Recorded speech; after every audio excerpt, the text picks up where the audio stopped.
You're tuned in to the Red Zone Blitz. And here we go. The home for all things NFL and college football. Ready?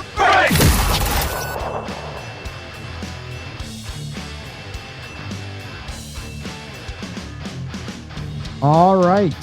We're bringing in one of the best college football minds in this space, the college football prodigy, Joel Norris from Pigskin Frenzy, to talk all things college football. We got national championship week. We got transfer portal chaos, NIL insanity, eligibility loopholes.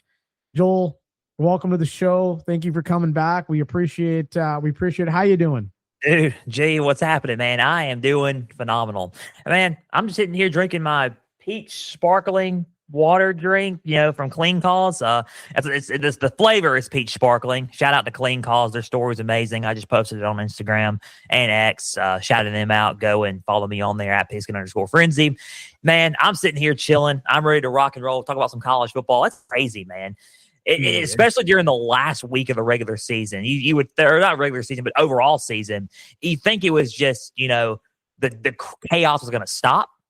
But it's not stopped. So it's just gotten, never. It's just gotten. It never ends. Crazier. Before we go into the different schemes of the game and everything like that, let's ask a little broader question about the national championship game. What kind of game do you think this is going to be? Like, do you think it's going to be a classic, a blowout waiting to happen? I mean, Indiana's just been running through everybody, or is it someone making a mistake in a fourth quarter type of game?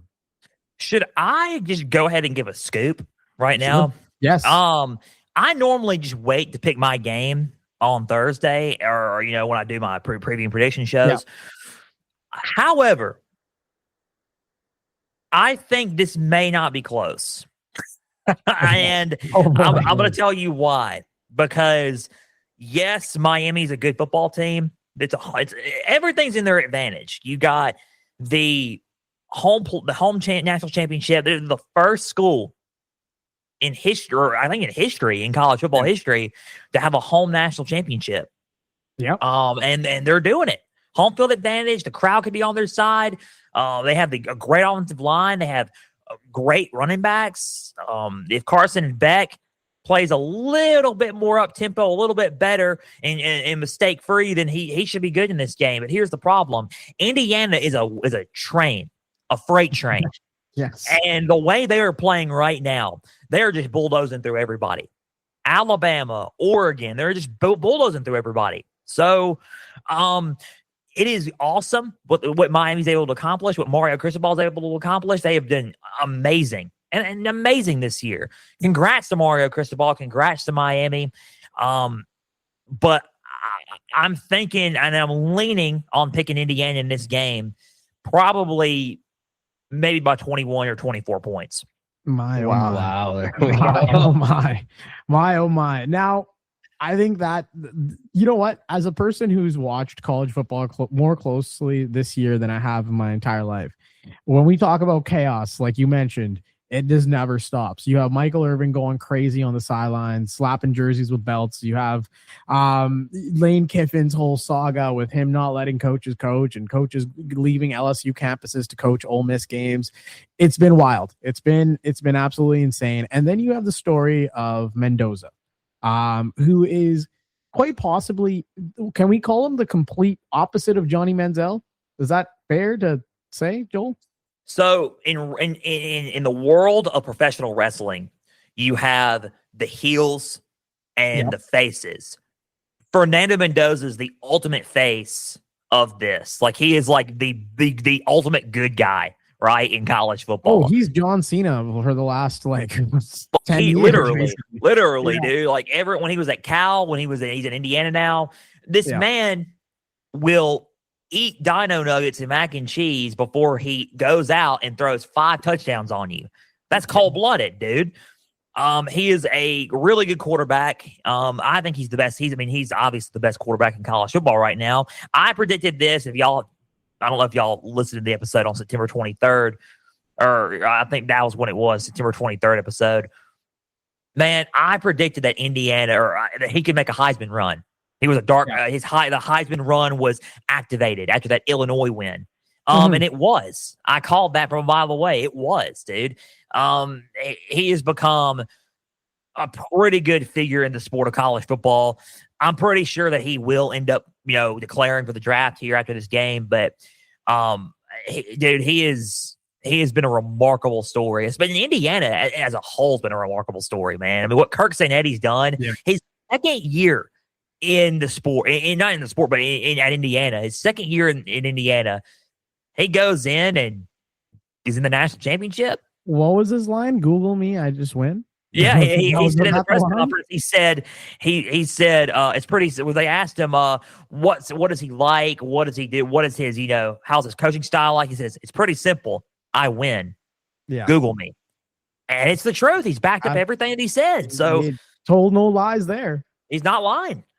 I've got two more questions about this game in particular and certain players, but if you're a Raiders fan right now, let's say, what's your message to Raiders fans that are going to be tuning into this game to possibly look at the future of their franchise in Mendoza? What do you think that they should be looking for when it comes to his game, the plays he makes, the stuff he does? Like, he's got a great personality. I love his story, everything with his mom and his brothers, what they've done for the community in Indiana there.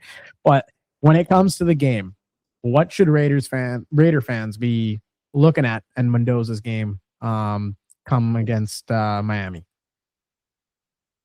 Don't expect, and this is what I'm not trying to, and this is not me. When I said it's about Fernando Mendoza, I'm not like downplaying Mendoza. I've always been a Mendoza guy. Like I watched him at Cal. I thought he was a Ferrari, right? A Ferrari around a bunch of old beat up Honda Civics, right? Yeah. And I'm not trying to say that at all to knock Cal. You know who I am. I'm not a guy who knocks people. I'm not that guy.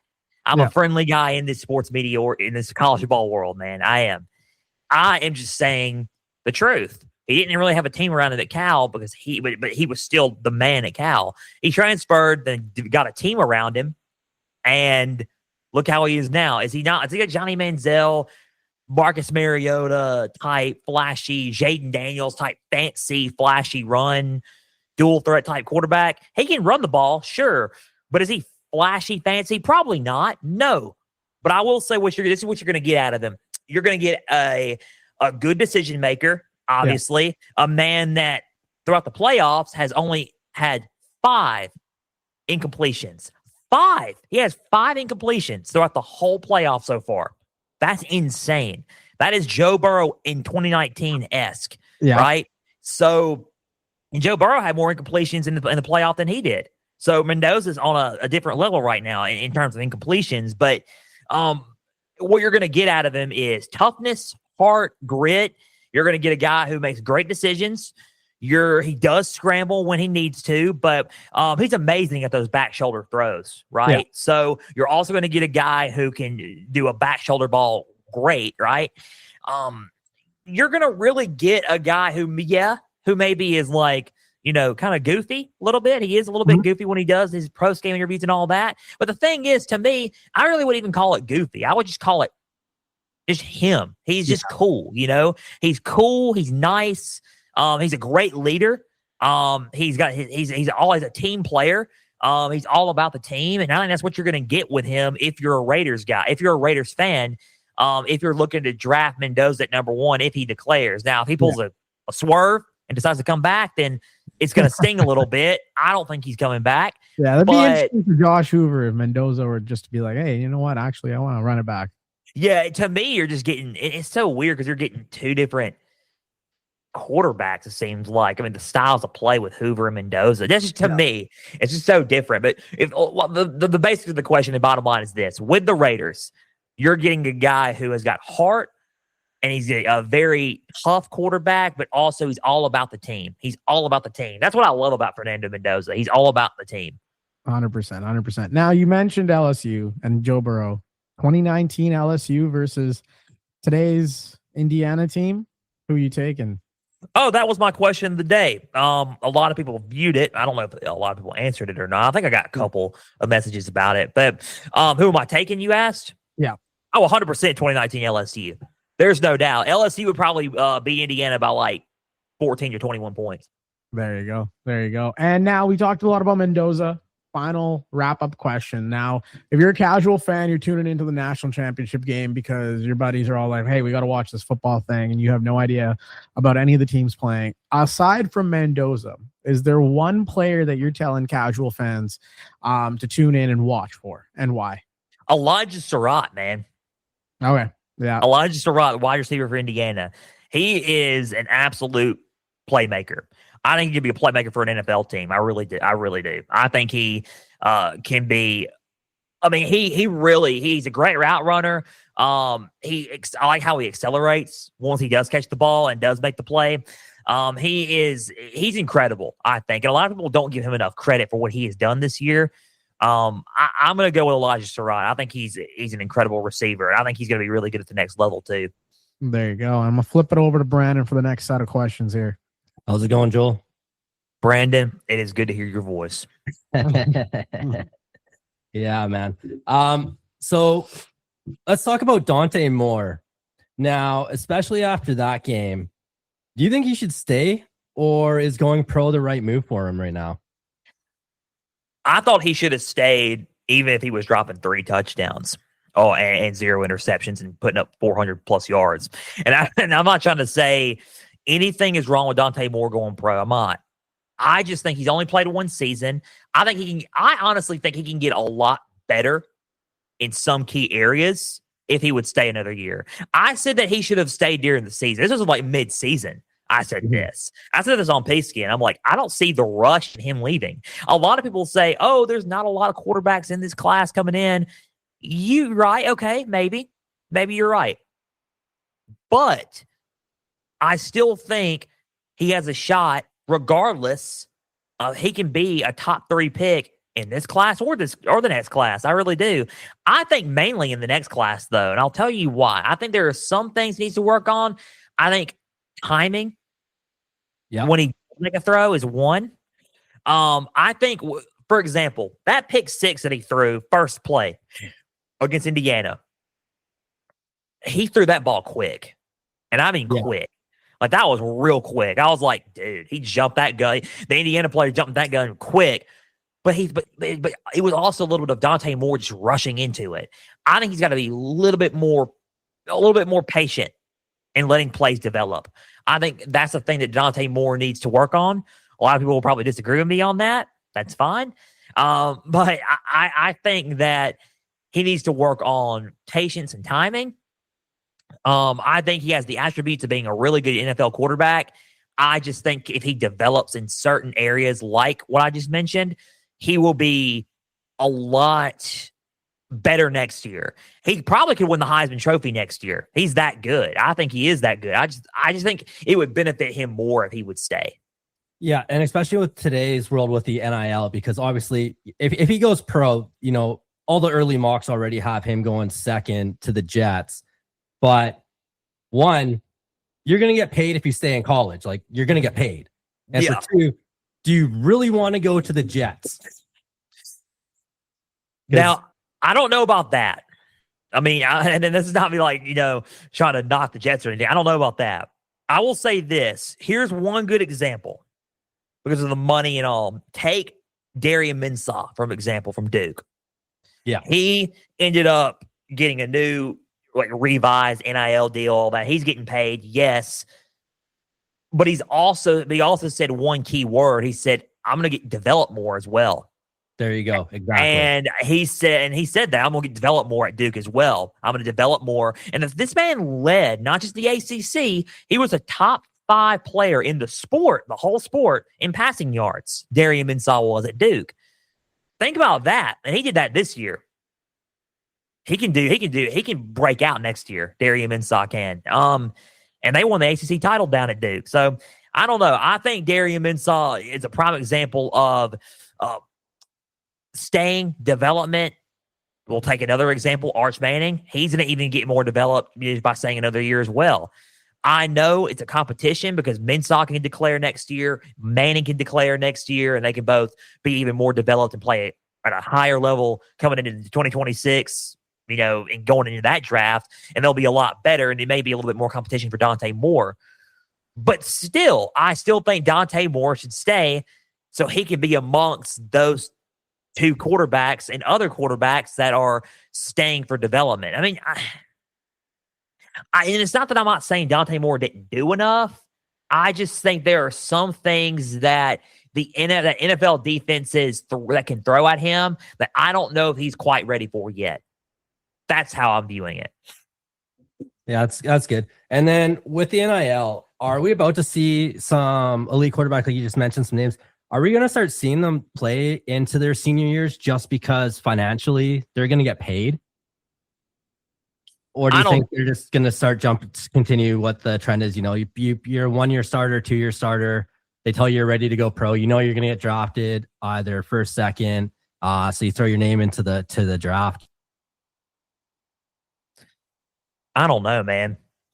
It seems like it's a rarity for people to stay all 4 years at a school nowadays. Unless you're like Arch Manning, maybe. Maybe Arch Manning does it. I don't know.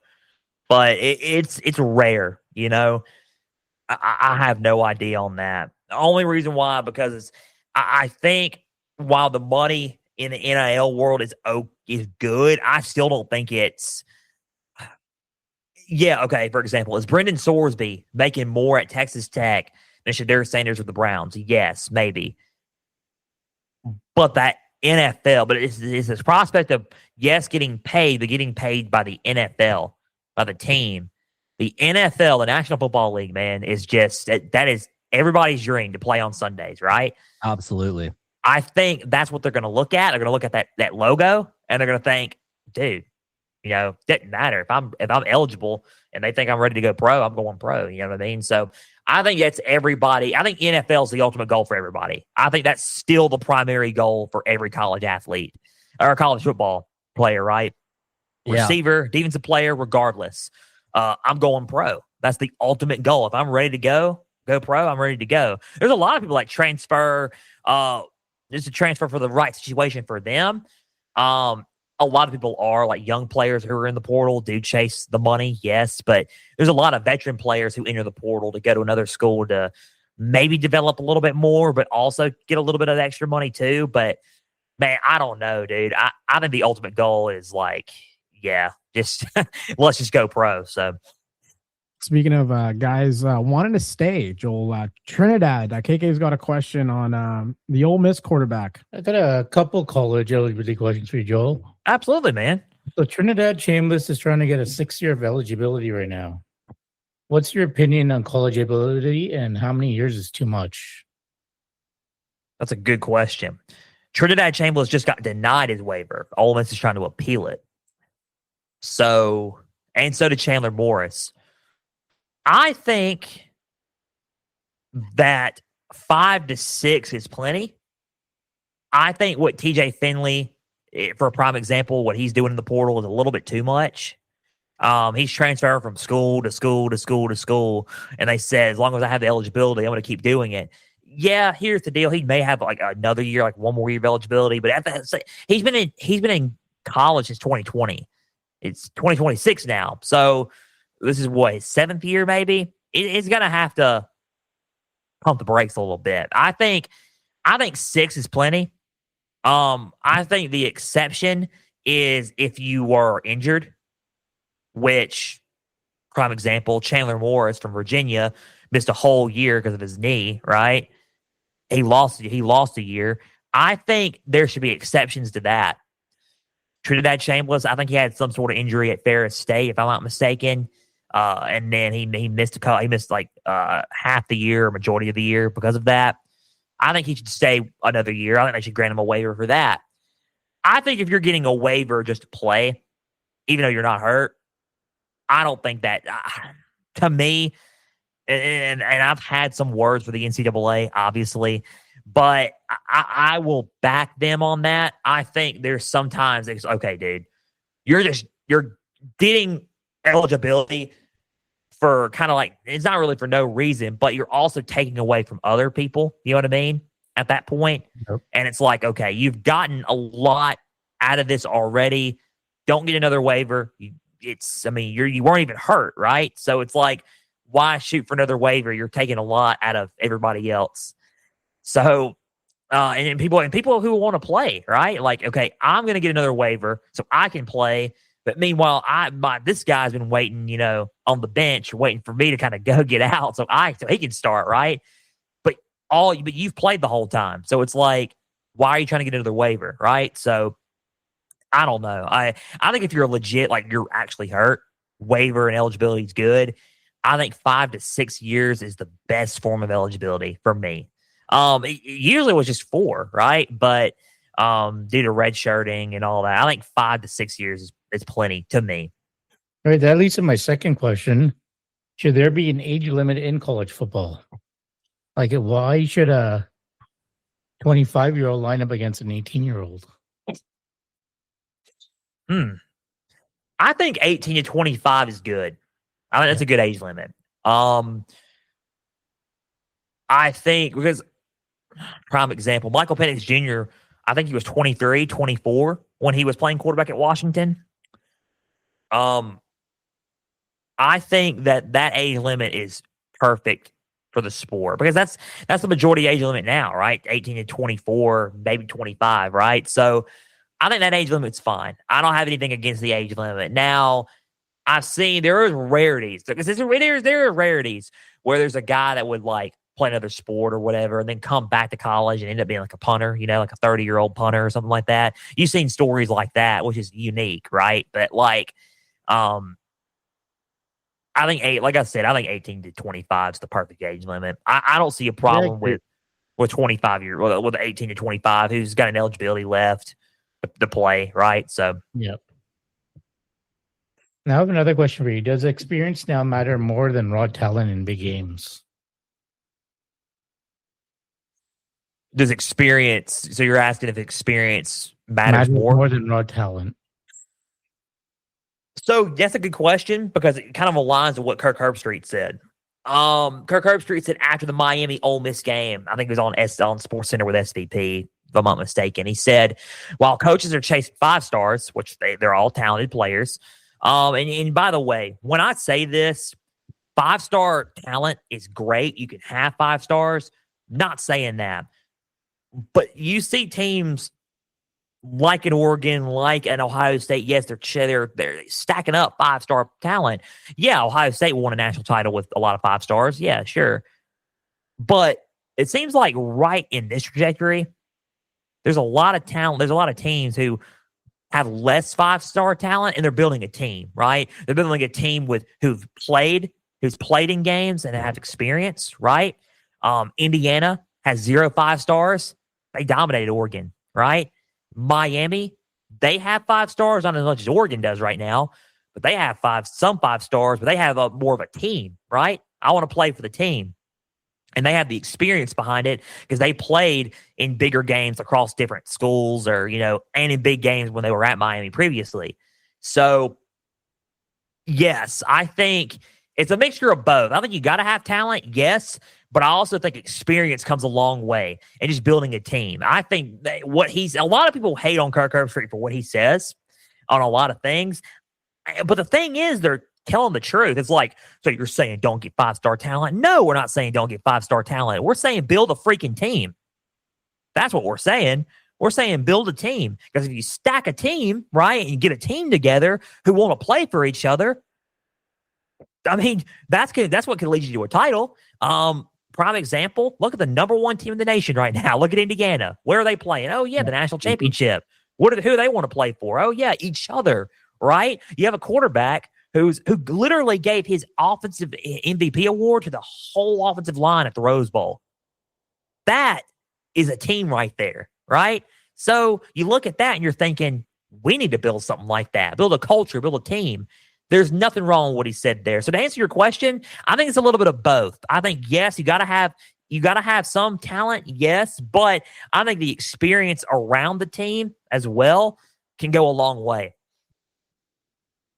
Awesome. Joel, that's actually a great point you made, like playing for each other, because I think talent alone, and this is not to discredit other sports, and every sport is great, and there's great athletes in every sport, but football, especially, the sheer violence and the toll it takes on your body, you really have to want to play for each other to be successful. I don't think you can have all the talent in the world, but when you're getting drilled through by 200 plus pound men repeatedly over and over again, wherever it hits like a car crash, getting up for those games, you got to want to do it for each other, because I don't think talent alone is good enough.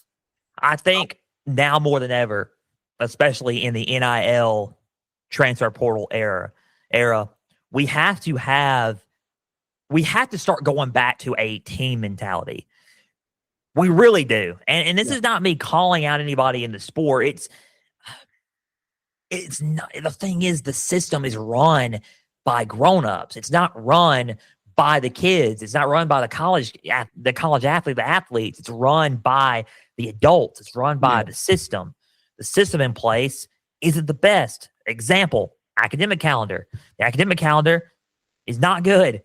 And it's all run by the adults. And I think that if we don't change the system up and kind of regulate some of the rules on the NIL, on the portal, it's just going to keep getting crazier and crazier and crazier. And then players are going to start getting more of a me mentality.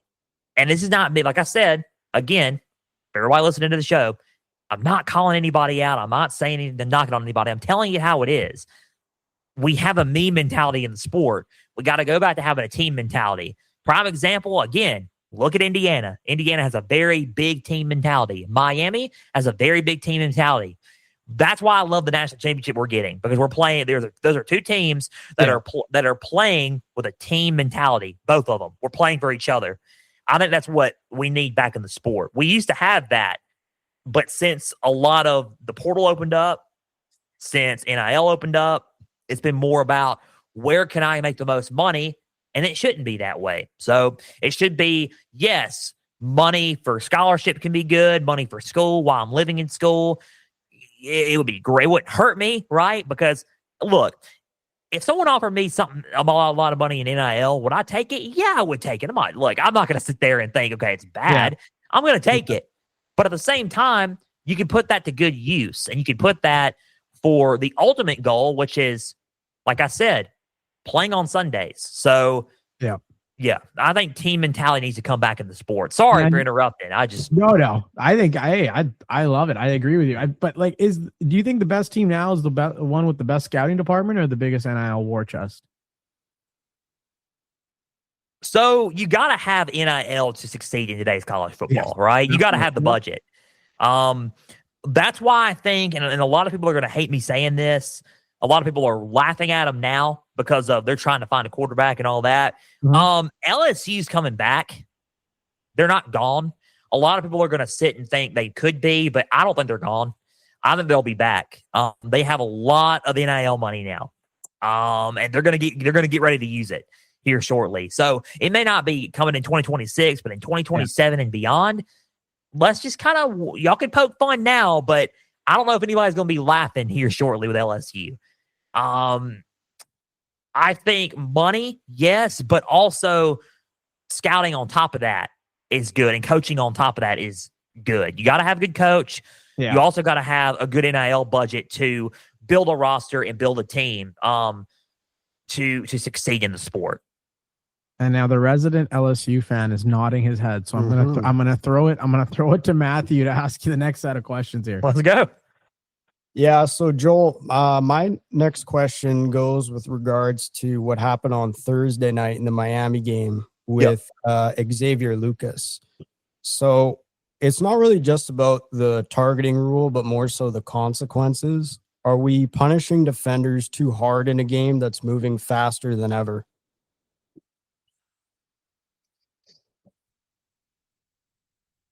I'll try my best to answer it so it's not confusing, I guess. I think so, yes. I hope this answers your question, but I'm confused about what targeting is. So look, everybody has a rival. I've already said this before on Pigskin, on X, on everywhere. Everybody has a rival, right? Michigan has Ohio State. A&M has Texas. Texas A&M has Texas. Oklahoma and Texas are rivals. Auburn and Alabama. You know who Pigskin Frenzy's rival is? The officials. Officiating in college football mentioned that many times is pretty dense. All right, I don't really like officiating right now. It is so confusing because, for a prime example, hopefully this answers your question. All right, I'm going to lead helmet to helmet. He wasn't even leading with his shoulder. He hit his helmet on his shoulder, right? Wasn't even leading with the helmet, right? Wasn't even lunging forward. Wasn't even doing that. Personal foul, targeting, and you're like, okay, like what are we doing? Like, why are we calling that? Why is that targeting? That ain't targeting. He barely hit him. Right. And then they'll call the most blatant targeting calls. That ain't targeting. So it's like, okay. And then you're like, crown of the helmet, lunging forward. And then they'll either call targeting or not call targeting on those calls. And you're like, so we're going to pick and choose what we're calling targeting on? To me, it's just so confusing on what everything is. Not just that, pass interference, dude. Like, what's pass interference? What's holding? What's a face? But what's this? What's a face mask? What are calls? You know what I mean? You ask yourself that. I've always said we needed full-time officials. I've always said that. We need full-time officiating. And I'm all for that. I've been for that for the past, I don't know, ever since I probably started watching football. I'm 20. I'll be 26 this year, dude. 26. So I've been all for full-time officiating for the longest time. To answer your question, I think sometimes they get treated unfairly. Yes, I think sometimes they do get the correct calls. Now, after going off on the refs, I do think they get the correct call sometimes. To me, I thought some calls in that game were kind of but I also thought some calls in the game were kind of right. I'll give you another call, and then we'll go to another question. I have many, dude. If y'all can have any questions y'all want to, I have a bunch of time. So, Miami, Ole Miss at the end of the game, both of them were grabbing each other, right? They were, the Ole Miss player was getting grabbed, and they were, well, that's pass interference. How about we look at the other angle? We flip the other angle. No one else saw the Ole Miss player grabbing the Miami player, right? They were both tugging at each other's jerseys. Yep. That's a good no call. Like, why? And a lot of people are going to say, dude, are you serious? Well, yeah. I mean, that's a good no. You were talking about how the refs need to be, better officiating. Yeah, we need better officiating, but I'm still going to see a good call, acknowledge a good call when I see it. That's a good no call, man. So I do think that the defense and defensive players do get a little bit of a bad rep sometimes. Yes, especially in a game that's moving fast, like you said. Yeah, but I do think that it's kind of iffy. Officiating is iffy, dude. So it's kind of hard for me to say yes or no, if that makes sense. Now, with especially talking about the officials. So earlier in the game, there was a targeting. I believe it was on Ole Miss. Mm-hmm. And it's funny because it was helmet to helmet, and how they bring in their rules expert in between. And I can't remember who the rules expert was for the game, but he basically came out, said, yeah, that's targeting. This should be a quick decision. And yeah, that's targeting. They come out, they pick the flag up. The ref says it's not targeting. And then he comes back on and said, you know what? No, that's a good call. That's not targeting. There was no launch angle. So yeah, it's good. Bro, 10 seconds ago, you just said, yeah, that's targeting. That's an easy decision. And then as soon as they picked the flag, yeah, no, that's good. Picking up the flag. Oh, I didn't see him happening. I didn't see the launch aspect. So it's a good non-call. It's like, what the fuck? Yeah. So just to mention that you're talking about the refs and everything, that just came to my mind. And the thing is, I don't know if we all know what it is. That's what's so dangerous about everything. We have to establish some ground rules, man, on what we're calling. That's why we need full-time officials. 2, we need to update the rules. We need to update what everything is. If you're trying to get full-time officials, we need to have them treat it like a full-time job. Treat it like, okay, we got to meet every week. We got to go to we have certain classes we got to take every time, to understand the game. I've said all this on my show before. That we need certain rules that we need to establish, classes we need to take, treat it like a full-time job. And just understand in that aspect of it, and then start repping the games, and then maybe we'll see a more of established, fair game. Because it just seems like there's calls everywhere that, like, what are we doing? You know what I mean? Because not only, look, the targeting call is so very special, and I'll tell you why it's a special call. It's a special call because it's dangerous. One, it's dangerous for health reasons. It's also dangerous because it can cost teams games sometimes. Right? So if you're looking at it from an injury perspective, I hope no one gets hurt in football. I hope that. It's a contact sport, very physical. I hope everybody's okay playing this. I hope the Lord blesses everybody playing this wonderful sport. Second to that is, it can also cost you games. If you're not getting hurt, you're sitting there throwing your hands up like, that's not targeting. I didn't do anything, right? And they call targeting on you. That can end up costing y'all the game. And potentially the next game if you get tossed in the second half of that game. Right. Then you don't get to play the first half of the next game. Exactly. Yeah. That's a lot of gas. And then not just the targeting call, it's almost a lot of calls too. That we have to establish what is that? What's a catch? Okay, see, now I'm going on a rant. Like, what's a catch? Dude, we're Cowboys fans. Don't even talk to me about what a catch is. Like, what's a catch? Like, what is a, like, I mean, 1 foot in bounds. Under further review, it's no catch. Wait, hold up. So in college, you can have 1 foot in bounds, and that's a catch. Your other foot can be out of bounds. If you at least have 1 foot in, that's a catch in college, right? It ain't NFL where you have to have 2 feet in. You know, I've seen calls where 1 foot was in bounds, clear catch, and then they'll call it incomplete. Then they'll call a catch, and it's complete. And then it's like in this very same game. And you're sitting there like, what are we doing? You know what I mean? Like, what are we doing? Like, this is crazy. Well, more so, it's like, what's a football move? They keep saying, he didn't make a football move. And you're just like, you're watching the game. You're like, what is a football move? Back in the day, it wasn't so technical. Back in the day, it wasn't when the ball takes, contact with the ground and the ball, and they wouldn't say all that stuff. They would say, all right, even if the ball was bobbling, they would still call it a catch back in the day. They would. Now, if the ball's moving, right, if the ball's moving at a 90-degree angle, stuff like that, and you're saying like, dude, let's just call it a catch. That's what it is. That's how I grew up watching it. I'm going by BCS Joel right now, okay? So that's how I grew up watching it. Now it's so different. Do you think betting has something to do with this? The more sports betting is going on, the more they have to be more technical. They have to bring in more officiating, more, like, you look at virtual measurements now in the NFL. That's a thing. Like, do you think, how much of a role do you think sports betting is playing into the way things are being officiated? Oh, I don't know. I don't know how to answer that. The only reason why I don't know is it sounds bad to say this, I'm just not in the sports betting realm. Yeah.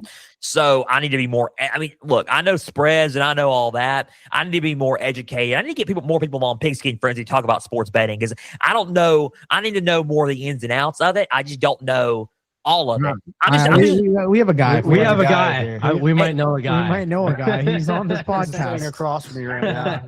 And the thing is, look, I never need help with that, Joel. I'm your guy, man. And the thing is, and I knew Brandon was going to say something. I just knew it. The thing is, like, I'm probably not good at sports bet myself, because I'm not that guy. I'm a guy that just sports commentates. I'm a guy that covers college football and talks about the games and gives you my thoughts and gives you my thoughts on teams. And is honest with you. I've been getting mad at every team. Okay, when are teams going to figure it out? On the coin toss, pregame, you call heads.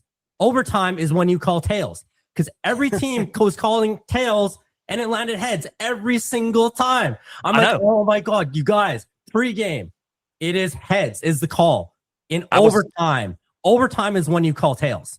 I was sitting here and they were like, tails. I said, it's going to land on heads. Absolutely. And then they said it's heads, and I'm like, told you. I told everybody it was going to land on heads. I was screaming on my TV. Yeah, I mean, I don't know if sports betting has anything to do with this, but I'm just going to be real, man.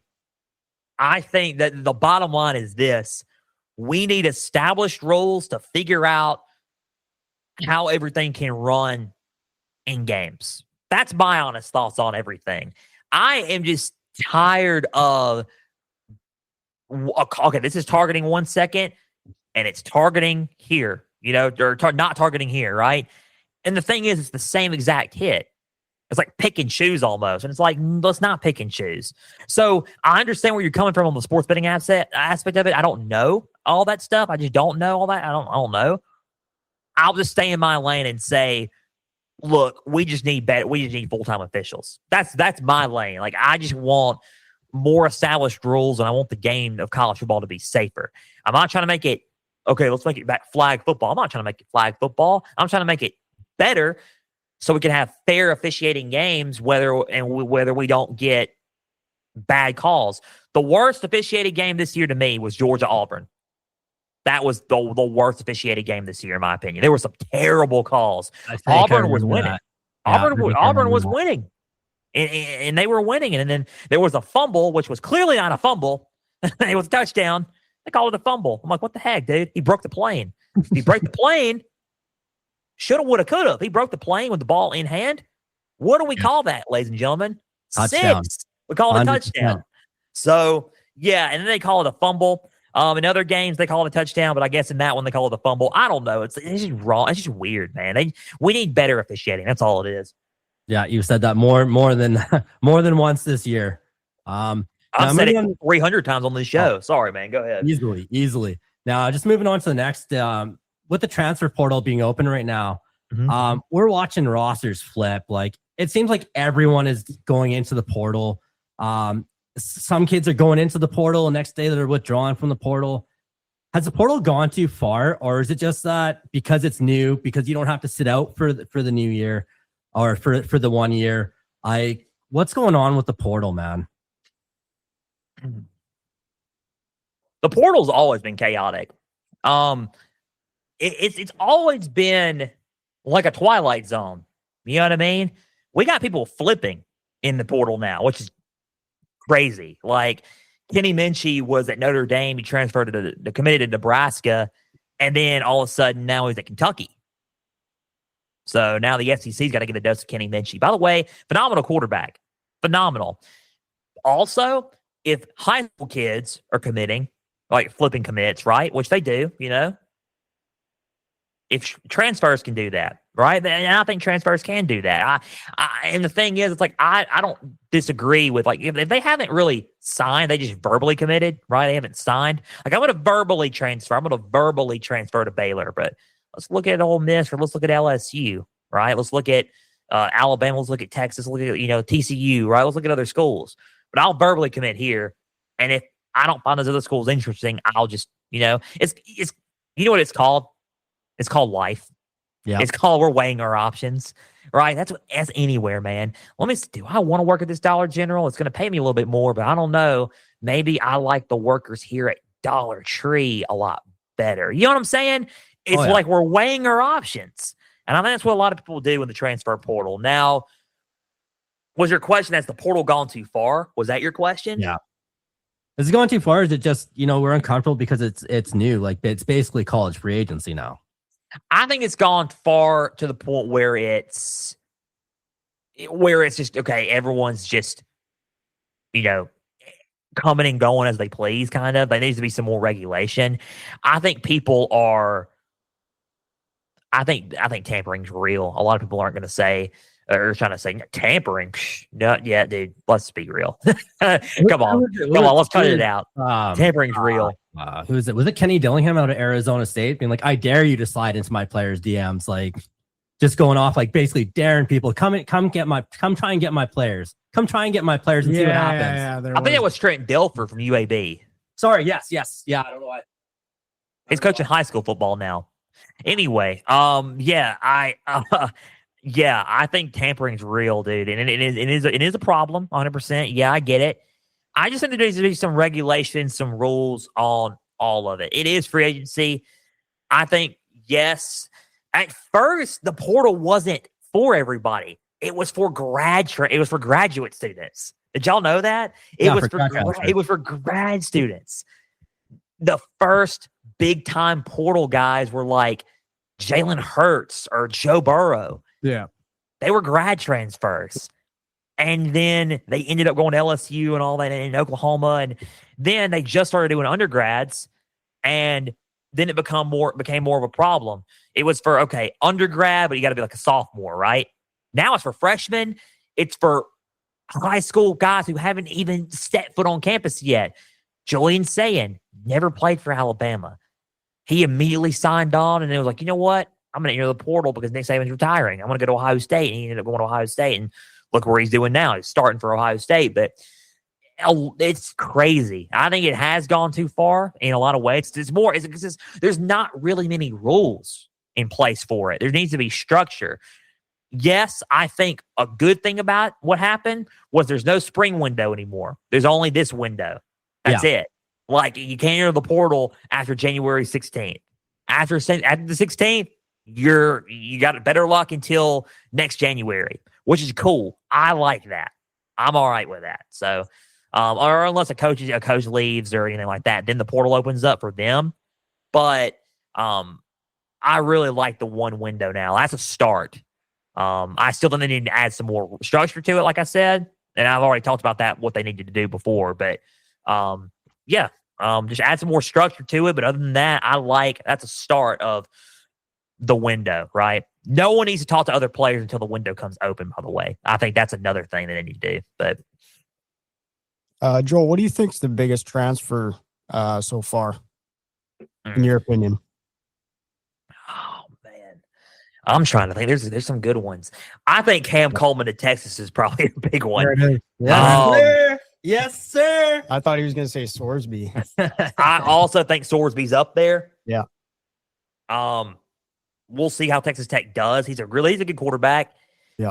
I think everyone's going to wait to see what Sam Levitt does and all that, because I think he's the number one rated. I mean, everyone said it's weird because everyone has different rankings. 24/7, I think, had Sorsby at 1, or they had Sam Levitt at 1, and then On 3 had Sorsby at 1. I don't know. It's a bunch of different rankings, but they're waiting to see what Sam Levitt does. See if he goes to LSU or Tennessee or Miami or all that. But I think the biggest transfer to me was Cam Coleman to Texas, dude. Like, that is solid. Very solid. I'm surprised that Alabama did not get him, though. I know there was talks last night. I was on Twitter last night, and everyone's like, "Oh, he had such a good visit. Expect before the end of the night, expect him to commit." I was like, "Oh, man." And then I heard the news. He did have good. Yeah, he did have a good visit there. I know that Texas was really heavy on him too, and I had a feeling it was going to come down to either Texas or Alabama. But I was also surprised that Alabama did not land him, because I thought he did seem to enjoy Bama, but that's just me. I don't know. Yeah, man. I think that's the biggest transfer to me. Alabama's a whole nother topic, dude. I already talked about them on Pigskin, but yeah. Texas I think that was a good pickup. And I think Sorsby was good for Texas Tech, but yeah, mainly Cam Coleman. There you go. There's just more chaos on the way, as you know, with these things. We're not done yet. Post the national championship game, you're going to see some possible more chaos coming down the windworks with what comes out of there. So probably, and the thing is, like, the portal's going to be closed by then too. I know, exactly. So we'll see what kind of crazy things we're cooking up. And we know it's Sunday when we're recording this. And we appreciate you recording with us at Sunday evening, Joel. So we're going to ask you what was going to happen was I'm going to initially ask you what your national championship prediction is. But instead of asking you that, we're going to get you to tease where people that are listening to this episode can go to find out when you do your pick. What are the channels? Where can they find it? Because we're not going to let you reveal it here. You're going to do it on your own show on Thursday. I believe it's Thursday, right? That's the show. That's the day. Yeah. All right. Where can they find you? Man, at pigskin_frenzy on X and Instagram. Follow us and like each page there. You can find me on Podbean, Spotify, Apple Podcasts, and then YouTube. YouTube's going all the way up, man. I'm building on YouTube now. Building a lot more on the audios. We have about 67,000 channel views on YouTube. About 6,400 listeners audio across all audio platforms, which is pretty good for an up and coming college football show. Man, that is huge. It's going great, man. Pigskin Frenzy on all platforms: YouTube, Podbean, Spotify, Apple. Subscribe and follow on all platforms. You're gonna get a lot of bold takes, and especially during the off season, man. I got some good off season stuff coming for everybody, so it's gonna be good, man. We got spring outlooks coming in March, so Yeah, we're pumped, man. There we go. And we'll ask one last question. So 10 years from now, do you think college football is going to be closer to the NFL or closer to what it used to be? 10 years from now? Is that what you said? Yeah, 10 years from now. The way it's going now, yeah, it'll be 10 years. It'll be like the NFL 10 years from now, maybe. Do I want it to be that way? No. I wish they would. I feel like if we could have I've always said this, and this is a good ending for you. If you have the time, let me explain this. This is okay. No, for sure, yes. Because I have the time. So, do you know I don't know if there's any video game players out there. I'm young, so I'm like I said, I'll be 26 in September. Yeah. I have a PlayStation, so I won't be afraid to admit that, man. Look, it's a laid back thing. I'm grown person, but look, I got downtime, free time sometimes. So sometimes when I am on there, you play video games and then you play like when you're on a game like a Red Dead Redemption or a Grand Theft Auto, GTA or whatever, and there's free roam, right? Yeah. That's what college football is right now. It's free roam. It's like you are free roaming in different worlds. And I think that is what the sport is right now. It used to be, back when I was growing up, it was very structured, very no NIL, no transfers. If you transferred back in the day, you have to sit out a year and then play. What sucks is you lose your eligibility, which I found unfair, but I think that's a whole different conversation. Anyway, yeah, back in that day, it was very structured, right? So that's the stuff I grew up in. A lot of people are like, dude, this is awful, man. Look, the BCS era delivered some classic games, some very classic games and fun games. There were some talented teams there. Yes, it was it was dominated by the SEC. Of course it was. But it was still kind of fun to watch just college football in general overall. Now the NCAA, they've like loosened up a little bit ever since the playoffs have started, and ever since they have introduced the portal, introduced NIL. Now college football's made more money. College football has made partnerships with media deals and broadcasting networks and companies and everything like that, with TV deals and everything. And it's like, man, like we're kind of rich, right? We're kind of rich. Yeah, exactly. Yeah, we've made some money here. So why do I need y'all? You're picking up what I'm putting down? Why do I need the NCAA? Why do I need y'all? And I feel like that's prime example. I'm slapping the table. I'm getting fired up with this. Remember the sign stealing allegations, 2023 with Michigan, right? Yep. If this was 2008, stripped of the national title, 4-year postseason ban, right? They would be hammering down everything. Yeah. They get okay, you're suspended a couple of games. You lose, you have to lose, you get fined this amount of money, which they have. And then there we go. You get put in timeout, slap on the wrist. Yeah. That's what it is. You turn a nose to it. And I think that's how college football is now. I think college football has overpowered them. That's overpowered a lot of what the NCAA does. I said this on Pigskin Frenzy before, but they've overpowered what they've done. Yeah. So what we need, in my opinion, is what I want. What it's going to be is like the NFL. What I want is a committee to where we can bring it back to, look, if you're going to do the sign stealing allegations, you're going to get this punishment right here. And it's more like of how it used to be. A blend of both. Like, we want it to be with the portal. We want it to be with the NIL, but it's got to be how it used to be a little bit to preserve the integrity of college football. Because college football is so good and unique. It doesn't need to be the NFL. We have the NFL. We have pro football. 100%. Leave it at pro football. We have college football. College football is meant to be student athletes, not semi-pro. It's meant to be what it's meant to be. So leave it at what it's meant to be. That's how I view it. So, no, that was a phenomenal. You took us on a journey there from the Red Dead Redemption to where we ended up. Once again, we've said this before in our interviews.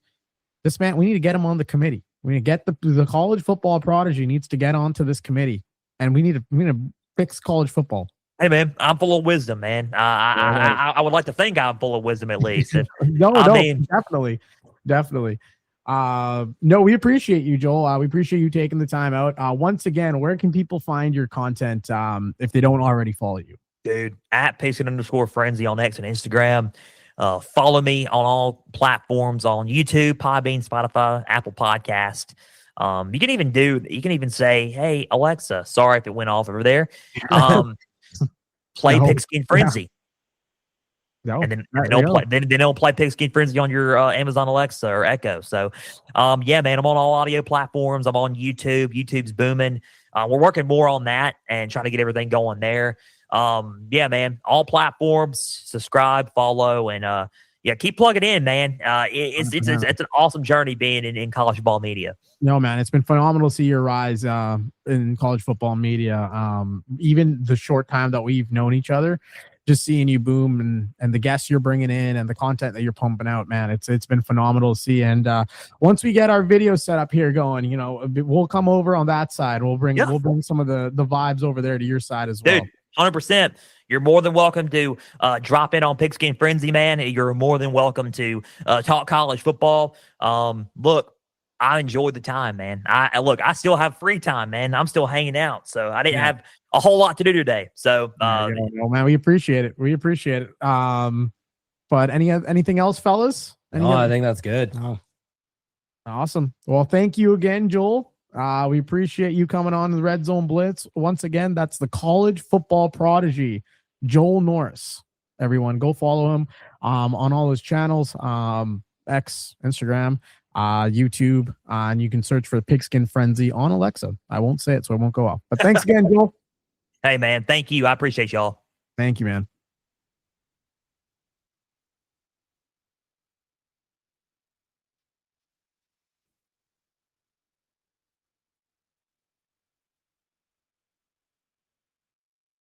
All right.